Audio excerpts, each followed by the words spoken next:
ದೃಷ್ಟ ದೇವತೆ ನೀನು. ಥ್ಯಾಂಕ್ಸ್ ತಾತ. ರಂಜಿತ್ ಸರು ಹಾಗೆ ಹೇಳ್ತಾ ಇದ್ರು, ನಾನು ಬಂದ್ಮೇಲೆ ಅಂತೆ ಅವ್ರಿಗೆ ಗೆದ್ದು CM ಆಗಿದ್ದು. ನೀನು ಬಂದ ಮೇಲೆ ನನ್ನ ಮಗನ ಮೇಲೆ ಅಟ್ಯಾಕ್ ಆಗಿದ್ದು, ಅಭಯ್ ಆಸ್ಪತ್ರೆ ಸೇರಿದ್ದು, ಆಮೇಲೆ ನನ್ನ ಮಗನಿಗೆ ಇನ್ನೊಂದ್ಸಲ ಆಕ್ಸಿಡೆಂಟ್ ಆಗಿದ್ದು ಎಲ್ಲ ನೀನು ಬಂದ ಮೇಲೆ.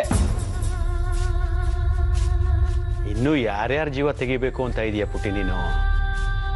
ನಾನಾ? ಇಲ್ಲ ತಾತ, ನಾನು ಯಾರಿಗೂ ಏನು ಮಾಡಿಲ್ಲ. ಪಾಪ, ನೀನು ಯಾರಿಗೂ ಏನು ಮಾಡಿಲ್ಲಮ್ಮ, ನಂಗೆ ಗೊತ್ತು. ಆದರೆ ನಿನ್ನ ಕಾಲ್ಗುಣ ಇದೆಯಲ್ಲ, ಅದು ಹಾಗೆ ಮಾಡಿಸ್ತಾ ಇದೆ. ಪುಟ್ಟ ಅವಲೆ ಕಾಳು ಕಳ್ಕೊಂಡು ಬಂದೆ, ಆಮೇಲೆ ಅಪ್ಪ ಅಮ್ಮನ ಕಳ್ಕೊಂಡೆ, ಬಂಧು ಬಳಗಾನ ಕಳ್ಕೊಂಡೆ, ಆಮೇಲೆ ಇಲ್ಲಿ ಬಂದು ಸ್ವಲ್ಪ ದಿವಸದಲ್ಲೇ ಅಭಯ್ ರಂಜಿತ್ ಇಬ್ರು ಸಾವಿನ ದವಡೆಗೆ ಹೋಗಿ ವಾಪಸ್ ಬಂದರು. ಸಾಲ್ದ?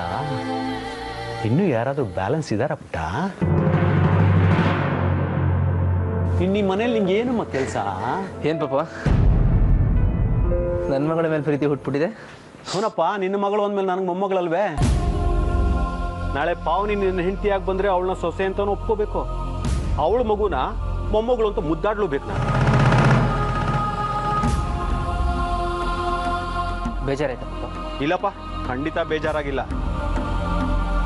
ಕೊಂದು ಬಿಡಬೇಕು ಅನ್ಸುತ್ತೆ ನನಗೆ, ಅಥವಾ ನಾನೇ ಕೊಂದ್ಕೊಂಡ್ಬಿಡ್ತೀನಿ ಬಿಡು. ಪುಟ್ಟಿ ಹೋಗಮ್ಮ, ಹೊರಗಡೆ ಹೋಗಿ.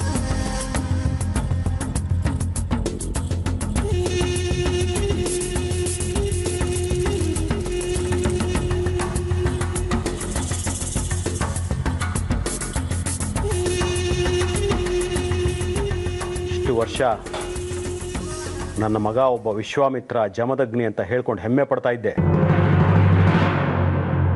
ಈಗ ಮೇನಕೆಗೆ ಸೋಲ್ತಾ ಇದೆಯಾ ನೀನು? ಹೆಣ್ಣಿಗೆ ದಾಸನಾಗೋ ಮಗನ್ ಪಡೆದಿದ್ದೀನಲ್ಲ ಅಂತ ನನಗೆ ನನ್ನ ಮೇಲೆ ನಾಚಿಕೆ ಆಗ್ತಾ ಇದೆ, ಬೇಸರ ಬರ್ತಾ ಇದೆ. ನಾನೇನು ಸೋತಿಲ್ಲ. ನಿನ್ನ ವಿವರಣೆ ಸಮರ್ಥನೆ ನನಗೆ ಬೇಕಾಗಿಲ್ಲಯ್ಯ. ಅಭಯ್ ಬಂದು ಪ್ರಶ್ನೆ ಮಾಡಿದಾಗ ನನಗೂ ಇದಕ್ಕೂ ಸಂಬಂಧ ಇಲ್ಲ ಅಂತ ವಾದ ಮಾಡಬೇಕಾಗಿತ್ತು.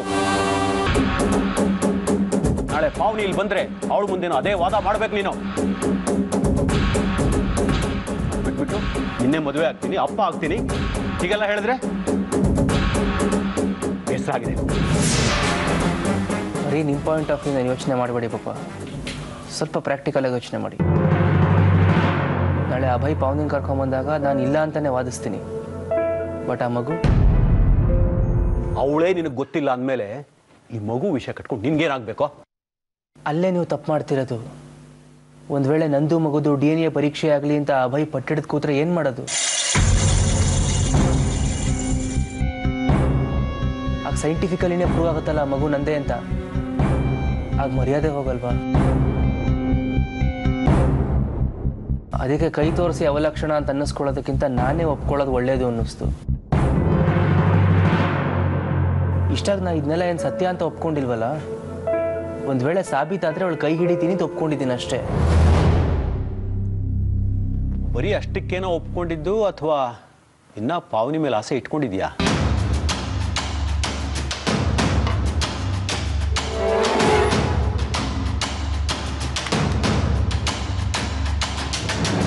ಇಲ್ಲ.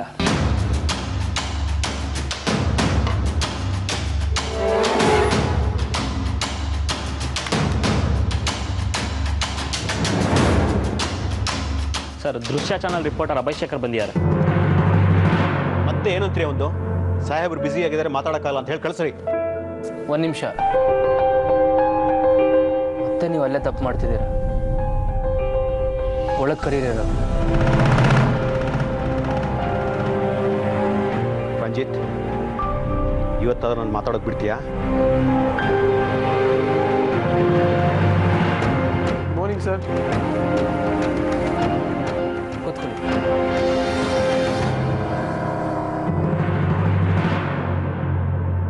ಅಷ್ಟೊಂದು ಟೈಮ್ ಇಲ್ಲ ನನಗೆ. ಒಂದೇ ಒಂದು ವಿಷಯದ ಬಗ್ಗೆ ಡೀಟೇಲ್ಸ್ ಕಲೆಕ್ಟ್ ಮಾಡ್ಕೊಂಡು ಹೋಗೋಣ ಅಂತ ಬಂದೆ. ಕೇಳಿ ಸರ್. ಅದೇ ಸರ್, ನಿಮ್ಮ ಹಳೆ ಗರ್ಲ್ ಫ್ರೆಂಡ್ ಅವ್ರನ್ನ ಲಾಸ್ಟ್ ಟೈಮ್ ಎಲ್ಲಿ ಯಾವಾಗ ಮೀಟ್ ಮಾಡಿದ್ದು? ಫೋಟೋ ಏನಾದರೂ ಇದೆಯಾ? ಅದೆಲ್ಲ ನಿಂಗೆ ಯಾಕಯ್ಯ? ಅದು ಗೊತ್ತಾದ್ರೆ ತಾನೆ ನಾನು ಅವ್ರನ್ನ ಹುಡ್ಕೊಂಡು ಕರ್ಕೊಂಡು ಬರೋಕ್ಕಾಗಲ್ಲ. ನೋಡು, ಅದೆಲ್ಲ ನಿನ್ನ ಹಣೆ ಬರ. ನನ್ನ ಮಗ ಎಲ್ಲೂ ಯಾವ ಸಂದರ್ಭದಲ್ಲೂ ಹೇಳಿಲ್ಲ ಆ ಹುಡುಗಿಗೂ ಇವ್ರಿಗೂ ಸಂಬಂಧ ಪ್ರೀತಿ ಇತ್ತು ಅಂತ. ಅಂದರೆ ಅದೆಲ್ಲ ಸುಳ್ಳು ಅಂತೀರಾ? ಅವ್ನು ಯಾವುದನ್ನು ಹೇಳೇ ಇಲ್ಲಯ್ಯ.